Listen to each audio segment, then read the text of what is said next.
Oh my god. Oh, holy shit. We just got out of seeing the Cats movie. This is both. I can't believe what kind of fucking shit I saw. That was an experience. Like, I feel like I just transcended to a new plane of reality. That was one of the worst, but also like one of the funniest, terrible, like ridiculous movies I've ever seen. There is no plot to this movie. As soon as it begins, you have some lady dumping her cat, and you have all these really creepy cats and their terrifying CGI faces and these CGI faced cockroaches and mice that are in there too that they don't show in the trailers that are even scarier than the goddamn cats. Then it just jumps from one musical number to another. It makes no sense. You have Idris Elba as McCavity Cat, who is the most entertaining thing in this movie. He is chewing up so much goddamn scenery. He just... I don't know what he's doing. Ian McKellen is a cat. Judi Dench as Old Deuteronomy. Mr. Mustapha-Lee's Rum Tum Tugger. Bustopher Jones. These are the names of the goddamn cats. Holy shit. I have never seen a movie like this one. It's such a disaster. But it's so fucking unintentionally funny and horrifying all at the same time. I can't believe this was made.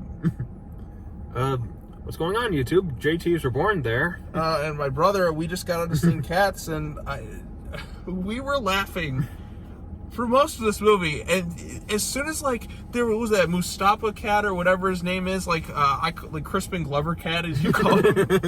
Like, it looks so much like Crispin Glover. And it was terrifying. I felt like the guy was like some sick, weird, psychotic child predator trying to like leap onto the screen. They break the fourth wall and they're crawling and they're dry humping each other throughout the whole fucking movie. And it's so, oh my god, damn, what the hell? What the hell? Oh my god. I watched Star Wars like on Thursday. It's Saturday night, almost Sunday now. It's about like 11:40. It's, oh my god. I can't believe that movie was made. And these actors, they committed to it. They were like in full cat mode, sniffing each other, licking themselves. I don't know what this movie's about. Like, I guess it's about who gets Old Deuteronomy, played by Judi Dench, in this ridiculous fur coat, is like trying to choose a cat that can get reincarnated. There is no story to this movie. They're legit. It's terrible. There's no character development. You're not going to remember anyone's name because it's just like, oh, I'm Rum Tum Tugger, and he's doing his little jazz routine. I'm so-and-so, I'm doing this. On Broadway, I can understand this type of movie on Broadway.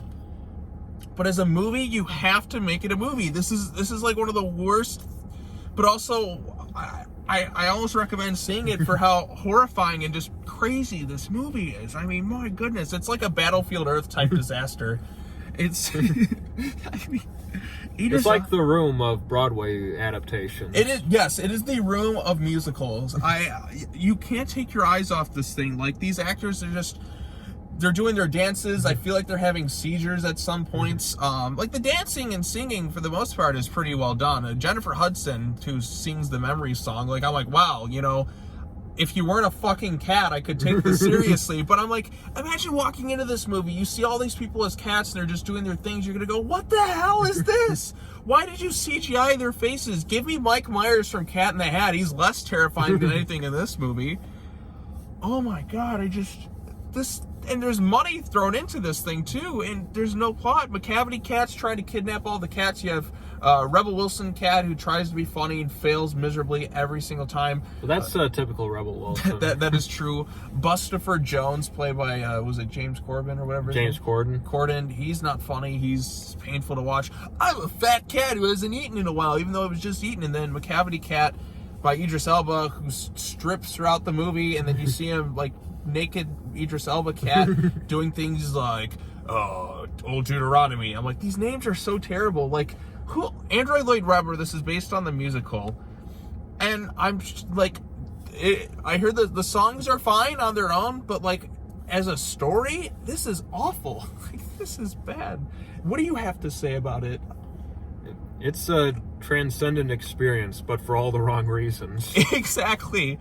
But I do kind of recommend seeing it because it's so bad that it's fascinating. You're just going to sit there and just be glued to the screen like, what did I watch? Like, I can understand this being like the most hated movie of all time, but it is a terrible, terrible movie. It's bad on all accounts, but I almost recommend it because it's so terrible and unintentionally funny, and just, you're never going to see a movie like this. And this is a weird fetish film. Like I said, the cats are like... Especially the scene with Taylor Swift in it. Yes, Taylor Swift cat looks like she's trying to fuck everybody on screen. Like, all these cats are just...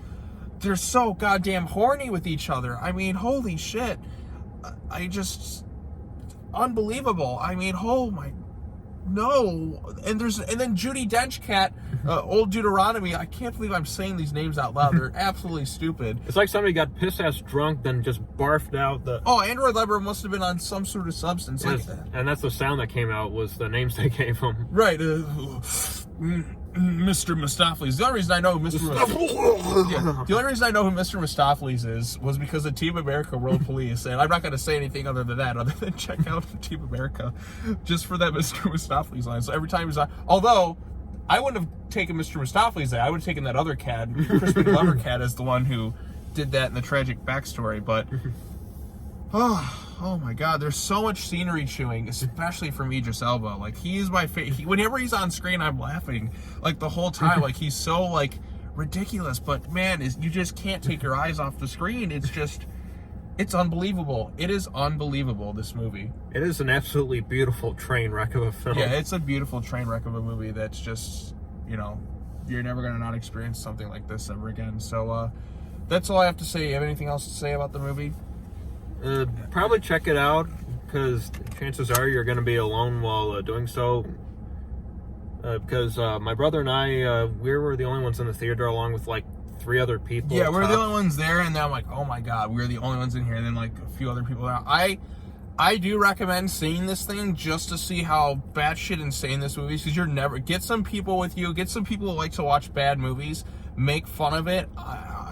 Like, when we went, I think we're the only ones laughing in the theater. Yeah. Everyone else was just, I couldn't... Half the time our laughter overpowered the sound system. Right, and it is an annoying movie because it just jumps from one song to another. There's no story behind this thing. Like, this is the worst type of musical for me. Like, when a good musical for me is something like Willy Wonka, because there's actually like a story, there's good dialogue, and then they have the songs in there. Or like Tenacious D, where the music is a focal point of the movie, but there's still like an engaging movie, and they have their songs in there for sure. Or Blues Brothers, like that to me, like that's good movie musicals to me. Like they have their like dance numbers in that, but there's still like is a gripping story on top of it. Yeah, plus there's the old standbys like Wizard of Oz. And right, Wizard of Oz is great, has its classic musical moments too. But they focus on the story and they actually have dialogue. This movie, I don't understand what I just saw. I'm like, what did I learn? Like, the cats just soar up to heaven and then get reincarnated, and Judi Dench literally looks at the camera and starts talking to us like, cats do this, cats do that. I'm like, we aren't dogs. I'm like, ugh. Somebody put all these cats down, please. They're giving me nightmares. I'm going to have nightmares now for about a month, I'm sure, of these cats, especially that one cat with that creepy face who just wanted to... God, that Crispin Glover cat, as I'm calling him, like, Jesus. I'm dumbfounded. Are you dumbfounded too? Extremely. But that was Cats. You're never gonna see a movie like this. I do recommend you go check this out if you like bad movies. If you like making fun of bad movies, this is the room of musicals. Like, I can see this becoming like a weird cult film in a few years. It's going to happen. Because people are just going to be like, oh my God, what did I just watch? It's going to happen because it's a weird fetish film too. Like, the cats and their sizes, like, I guess, and just kind of fluctuate with the backgrounds, and it just feels weird and out of place. Characters just pop up for no reason, just to give musical numbers. There's no development to anything. As a movie, this fails. As a musical, I'm sure it's fine on Broadway, but, like, adapting it for the screen, you have to actually, like, try and adapt it in a way that makes sense. Like I said, there's some good singing, and, like, the songs aren't half bad, because I've never actually watched Cats the musical. My only knowledge of it is just people kind of talking about it, and I remember seeing a VHS promo for it, which was terrifying as well. But yeah, this is terrifying. This is terrifying. It's a horrible movie, but it's unintentionally funny too, especially like Ian McKellen and Idris Elba. So yeah, that's the thoughts on Cats. Do you have anything else to add to it, or Not exactly, no. do you recommend people see it for the disaster? Only if you're into that niche type of film. Where it's like a so bad it's good, you like Yeah. that type of thing. Because if you don't, then don't see this. So like I said, I recommend seeing it just to see this insanity, and because you're never going to get a movie like this. There's no way a studio is going to greenlight this movie again because it's going to flop. But it is a weird fetish film. I just can't believe what I saw. So yeah, that's all I got to say on Cats. It's a bad movie, but it's an experience. It's a mesmerizing, just holy fuck type movie, with a bunch of horny actors as cats. Those actors committed to it. I'm just thinking about it, like when they're crawling on the ground, just mugging for the camera. They're sniffing each other. I'm like, can you imagine without the CG how it looks? You just had these actors just doing this stuff, and I'm like, oh my god, like these actors, they committed to this thing, whatever it was, they committed to it, and it makes it kind of funny. I want to see Cats without the CGI, just to see the actors just going around doing this. I think you wouldn't be able to keep a straight face. And we just found out too, like right before the movie, apparently they're going to release another version of this movie like tomorrow with updated CGI. I'm like, Too little, too late. Yeah, too little, too late. And besides, you're going to see this movie, I want to see the shittiest version possible. Fuck that. Don't try to improve on it. Just get it as shitty as possible out there. That's what I want to see. So, yeah. Anyways, that's all I got to say on Cats. Subscribe to the YouTube channel. Hit the bell for notifications. Like this video. Thank you so much for joining me, brother. I'm welcome. glad that you came with me. It was a battle to get you to show. No, you came in just fine. But, because nobody else would go see this movie with me, I guarantee it. So thanks for toughing it out. Yeah, that's all I got to say. Bye-bye. Adios.